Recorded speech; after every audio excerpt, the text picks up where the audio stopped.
del déglu del xool Feeling Dakar site bi lay jox information yu leer Feeling Dakar yaa ngi Feeling Dakar di nga am info yu leer ci people et sport politique Feeling Dakar yaa ngi Feeling Dakar Feeling Dakar notre plateforme d'information.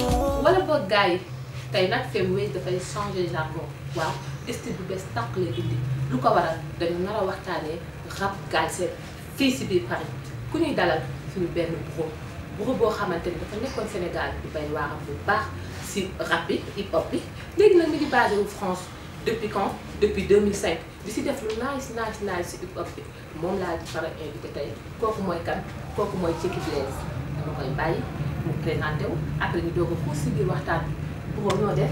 ça va sant yàlla bu baax ça va et toi. waaye ça va alhamdulilah dama lay bàyyi rek nga présenté wu ñu seetaan.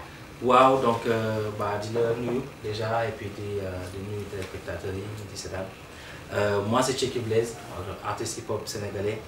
Donc comme tu l'as dit en fait j'étais au Sénégal pour la commencer le hip hop. Et je suis arrivé en France donc en 2005-2006 et j'ai repris ma carrière à partir de 2007 à peu près.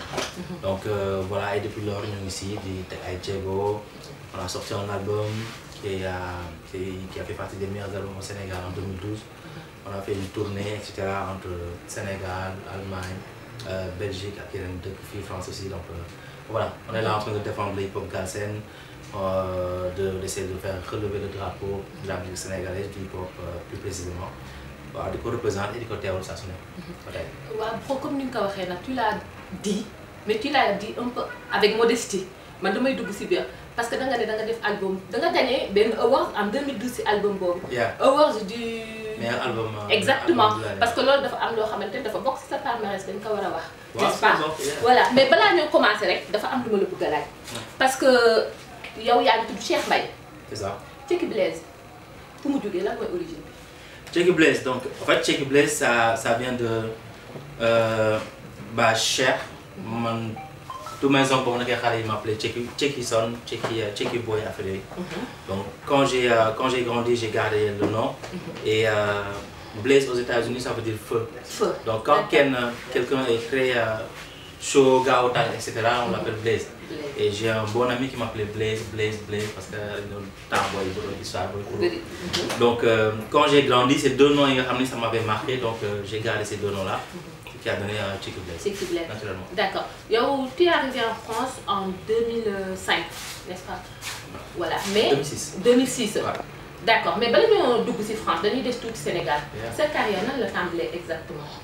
On a commencé comme tous les jeunes dans le hip-hop donc à suivre le hip-hop américain évoluer et si influence bi au Sénégal à suivre les grands frères ay PBS Daara J donc on faisait des premières parties à Sacré-Cœur en reprenant les sons de PBS Daara J etc. Jusqu'en 98 99 j'ai créé mon premier groupe au Parcelles qui s'appelait KKK Enemies. Donc qui faisait référence au Ku Klux Klan aux États-Unis et avec le ennemi. Donc vu que j'avais toujours eu en fait une vision panafricaniste, je disais que le KKK aux États-Unis c'était transporté en Afrique. Parce que je me disais que le plus grand ennemi des Africains c'est l'Africain lui-même. Donc que je comparais à des KKK parce que on se dénigre, on veut pas que l'autre avance pour ñu dara. Donc c'était pour faire référence à ça et que aussi on était dans une période bi nga xam ni on venait de commencer. Pour moi il faut avoir un concept bi nga xam ni c'est particulier pour pouvoir être particulier et se faire un nom. Donc ce qui a marqué et que ça avait beaucoup marché, les gens ont beaucoup aimé le concept et le groupe qu'on avait au Sénégal. Puis après j'ai collaboré avec ma petite sœur Mima qui faisait partie du groupe Alif aussi. On a créé la MIFA. Donc on a fait pas mal de tournées au Sénégal avec PBS, première partie PBS, c'est une belle tournée. On a fait des dates aussi, c'était voilà, en Gambie, un peu partout au Sénégal. Et c'est en 2006 que je suis arrivé en France. D'accord. Donc comme Ninka tu es arrivé en France en 2006, mais c'était plus pour faire des études. C'est ça. Pas le rap. Donc, quand tu es en France, ben instant temps nga ne voilà comme da nga doon def rap au Sénégal nga ne ouais je vais reprendre les activités de rappeur comme si je peux dire ça. Comment tu as pu allier les deux au fait rap bi ak études en même temps est-ce que yomboon na. Non, c'est pas évident du tout parce que Sénégal, on avait plus de temps d'être avec les copains, etc. Donc, c'était plus facile. Ici, il fallait se concentrer sur Djangbi, il fallait trouver un petit boulot pour mon appareil, sa appartement, etc. Donc, tu as le cerveau encore plus rempli pour te consacrer officiellement au hip-hop. Donc, c'était pas évident du tout. Et bataille, c'est pas évident parce que j'ai une condition ici. Mais malheureusement, comme le rap ne fait pas vivre son nom, au Sénégal c'est très très compliqué. Donc on est toujours sur ce chemin-là entre la musique et le côté professionnel. D'accord. Mais là, au Sénégal, amul fi lu manqué au fait, ci côté rap bi, au fait. Je parle, il y a beaucoup de professionnalisme. Après au Sénégal actuellement ça commence à évoluer énormément. Ça évolue beaucoup. Mais voilà, à un moment donné là, actuellement on est sur des projets, on a une famille, etc. C'est la raison pour laquelle nous y faisons des mais on continue quand même de mettre en place des infrastructures et continuer à essayer de faire évoluer le mouvement hip-hop pour amener notre pierre à l'édifice. Mais la différence en tout cas, moi que j'ai vu, c'est le professionnalisme, c'est plus ou moins la neutralité de tout ce qui gère tout ce qui est concert, festival. Si la musique leur plaît ou la affaire, ils te mettent dedans, tu joues, tes prestations sont payées, tu as tes droits d'auteur. Alors qu'au Sénégal, on a toujours ce problème-là, le problème de droits d'auteur, où les artistes ne sont pas payés par la SODAV, qui font que les artistes n'arrivent toujours pas à vivre de leur art. Pour nan nga def ba imposer sa bopp au fait ba imposer sa bopp fii nii si rap bi biir France nan nga def fan nga jaar au fait pour xale yi nga xam dañu ñëw bëgg a dugg si biir rap bi nan nga def wax leen tuuti ñu dégg. Quand je suis arrivé au fait le hip-hop fii était un peu mon rap galsen et j'ai eu l'idée avec ñi ma doon liggéey période boobu faire un festival qui s'appelle Rap Galsen sur scène. Donc on l'a fait 3 années de suite. Ça a été une réussite. Et ça a fait revivre pas mal de beaucoup de gens qui étaient dans les parages en fait, revenir dans le hip-hop, il y a une jeunesse en fait qui est là, qui évolue, que ça a changé et que ça a évolué. Donc c'était période bien ramené, il y avait Nedov, il y avait Gladiator, Nigamas, donc on a fait un collectif, on a fait ce festival-là qui a beaucoup plu aux jeunes Sénégalais qui étaient là. Donc c'est ça qui a permis en fait de relancer un peu le rap galsen ici, en tout cas en France. Parce qu'ils voyaient toujours les mêmes têtes, Darji, PBS, nous avons tourné de l'Ouad. Donc, pas la nouvelle génération. Et ça a permis en fait, de remettre au devant en fait, la nouvelle génération et que le rap avait évolué. D'accord. Bon rapport avec le rappeur comme genre Nedov, c'est vrai qu'il est basé au Sénégal. Yeah. Comme genre Nigamas, Gladiator aussi, il fait des choses pas mal. Bon rapport exactement. Yeah, on a de très bons rapports, c'est parce que, comme je te dis, depuis que je suis en France, nous l'avons fréquenté. On a de très bons rapports, ça m'a conseillé d'inviter, soit moi jouer, parfois m'a invité en tant que guest, ou même pas, mais nous avons supporté. Là, dernièrement, j'étais au concert de Nigamas pour participer et faire mon support. Et je pense que mon conseil de nous, on a vraiment... c'est pas simplement artistique en fait, c'est vraiment devenu des frères, des amis avec qui on a des projets pour faire évoluer encore les hip-hop galsen ici en France. Si je suis au fait, je peux en conclure que par exemple, fini si diaspora, en tout cas il y a un rappeur qui finit, pour réussir à mettre des belles affaires au fait. Contrairement à ce que je Sénégal, ou au fait, rappeur qui faire des tiraillements, des affaires d'ego et tout ça. Pourquoi la différence au fait? Ouais, je pense que c'est comme j'ai déjà dit, c'est dans la sincérité en fait. Parce que moi si j'ai quelque chose à dire à Gladiator, je préfère voir avec moi, qu'on le règle et qu'on passe et puis sur nos relations amicales continuent. Malheureusement, on n'a pas beaucoup ça au Sénégal. Il y a beaucoup d'ego, les gens ne se disent pas la vérité ou le disent derrière toi. Donc ce qui crée beaucoup de problèmes, ça gâche les relations. Beaucoup de hip-hop dans la vie normale. Donc il faut que nous cultiver genre idéologie boobu boo amee lay wax nit ki dama la wax ko. Tu vois, j'ai pas besoin de dire à Gladiator oui Nigga Mass ni la mel et cetera ou Nigga Mass Gladiator non moo mel ne Gladiator pareil j'ai fait des concerts yi nga xam ni am na li nga xam ne d'accord aussi dafa ma woon waaw li d'accord aussi et cetera c'est quelqu'un de très très sincère et ñu wax si moo ko sama point de vue et on passe yéen nga xam ne nit ki nii la mel moom nga xam ne nii nga mel et cetera et vous évoluez tu vois et loolu peut-être mooy un plus qu'on a ici et qui est une force. Plus de sincérité. Wow, plus de sincérité, de choses dites et de sincérité, je pense que c'est important dans un milieu et dans des relations entre nous et entre Sida. Bon, j'ai fait un tour sur, sur YouTube. Ah. Dem naa si réseau yi. Yeah. Xool naa la. J'avoue que ni am nga style bi, flow bi tamit mi ngi ci yow. Mais damay gis def nga ay morceaux yu bëri sax gaa mais nit ñi xamuñu la war a xamee au fait. dafa des. kan moo yor vraiment promotion ci kii Blaise. waaw j'ai comment dire c'est vrai que on me le reproche souvent que tu fais de la très bonne musique mais gars yi xamuñu la c'est pas aussi exposé comme nous on a exposé et cetera. am naa si part de responsabilité. Pour moi tamit il y a d'autres parts de responsabilité qui sont partagées. Man sama part de responsabilité mooy c'est vrai que parfois damay xaw a rocceeku si milieu bi. De temps en temps ma toog lu yàgg et je suis pas actif et loolu ça me dessert. Et c'est pas quelque chose de bien pour un artiste qui va avoir benn carrière bi nga xam ni où tu as toujours quelque chose de présent de week-end tous les 4 mois et cetera. Donc loolu c'est ma part de responsabilité qui fait que ça impacte sur loolu. D'autre part, pour moi aussi, c'est les médias. On fait beaucoup de choses.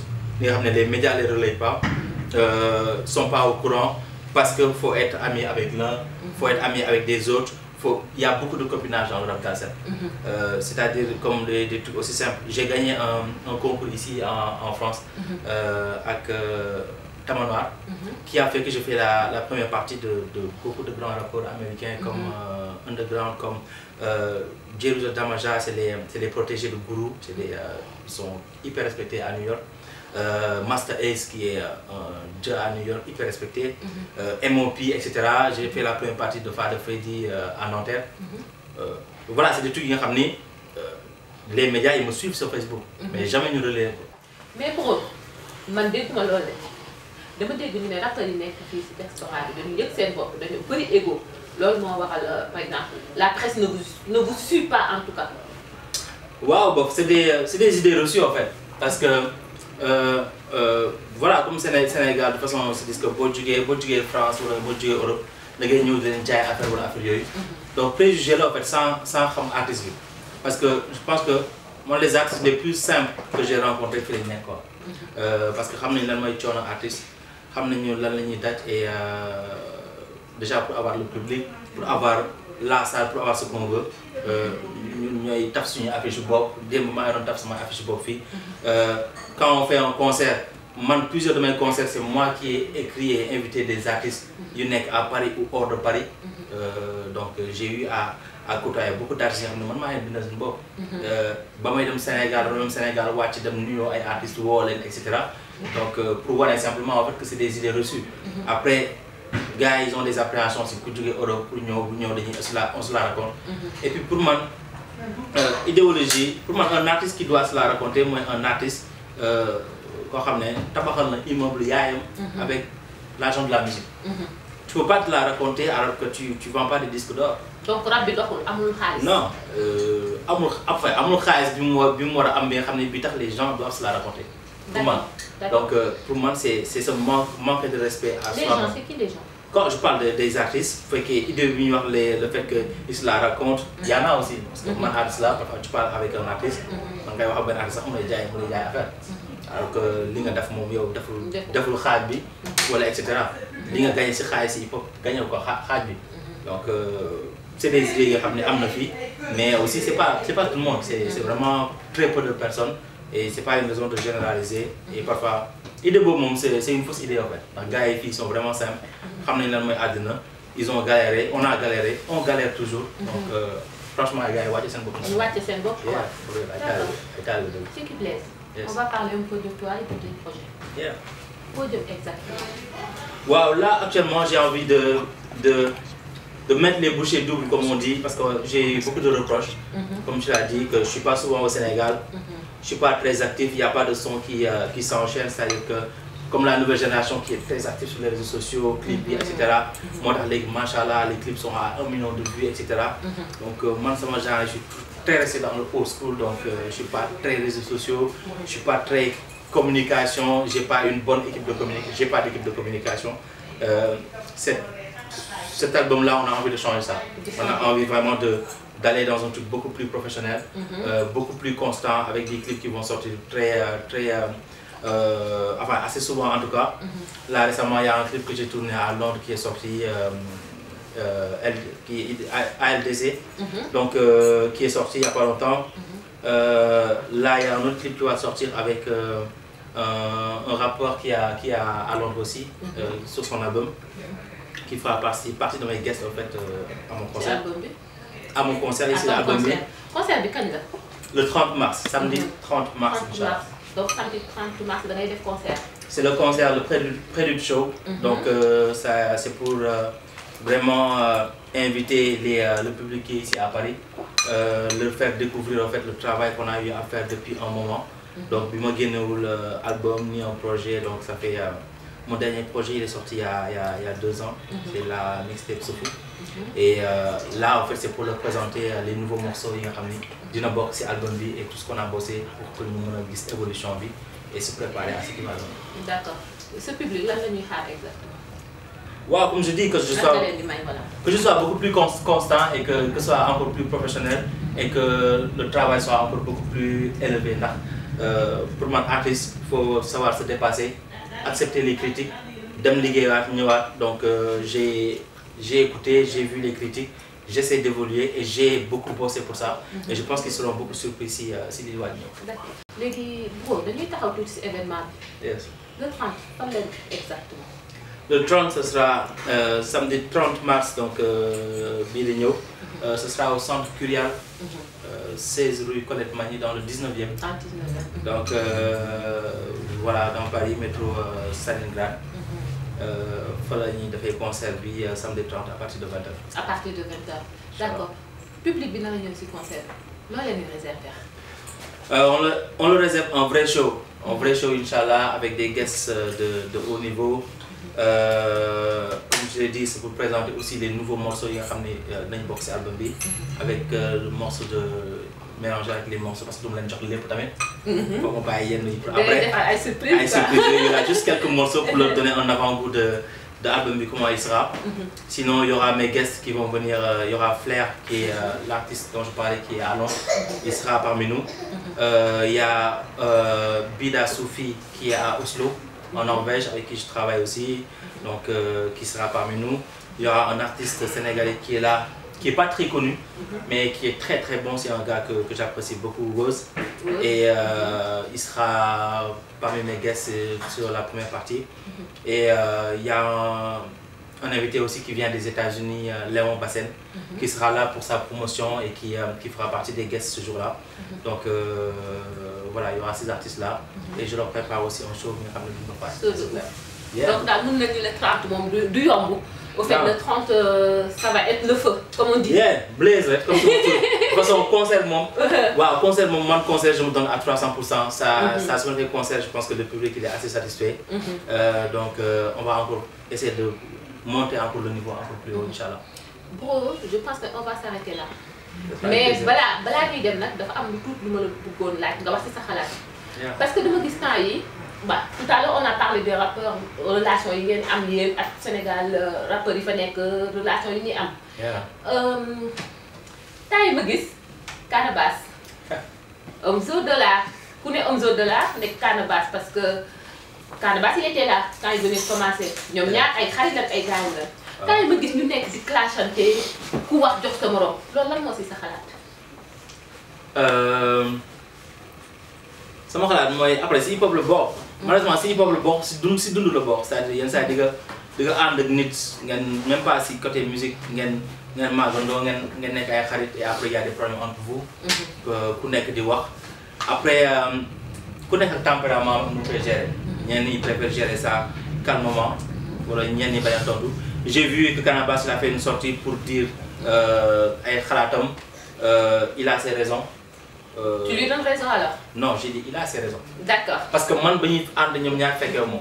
dëgg la dañuy tàggali ko tamit fekkeewu ma enfin je veux dire j'étais pas proche ak ñoom ba xam li xew.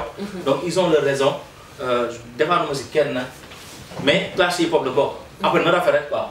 faut pas que fans yi en viennent aux mains wala ñoom tamit qu'ils en viennent aux mains di et cetera. que ça reste hip-hop bu kii bindee ne lii la xalaat keneen ki bind tontu que ça reste hip-hop et que bu mu salté tamit c'est-à-dire que ça rentre pas dans le cadre de la famille dans le cadre de la famille du privé et cetera. que ça reste hip-hop ñu waxante li ñuy waxante à travers le son et puis on passe à autre chose mais je défends personne si Canabasse wala Omzo Dollar. waaw mais xam nga dëgg tamit neexul am nga si sa déglu nga leen ñoom ñaar ñëpp mais booy def sa analyse ñoom ñaar kan moo si wax dëgg. kan moo si am dëgg au fait. non déglu ma ñoom ñaar parce que interview Canabasse bi laa déglu. donc Omzo Dollar defagul sorti ba léegi.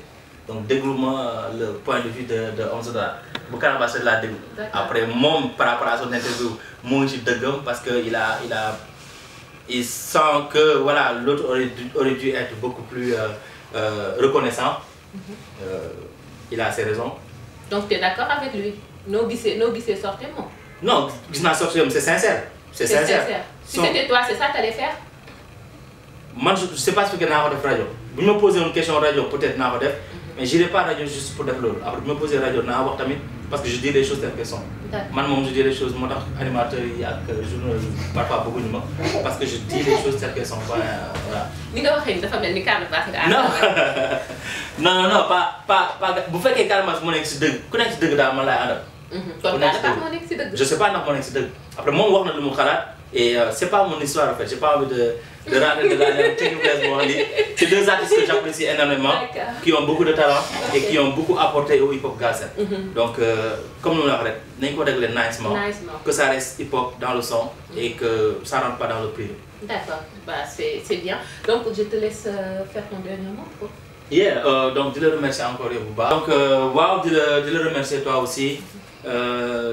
On connaît en fait les difficultés qu'on a nous ici en tant qu'artistes de mën a am possibilité am médias yi comme yéen.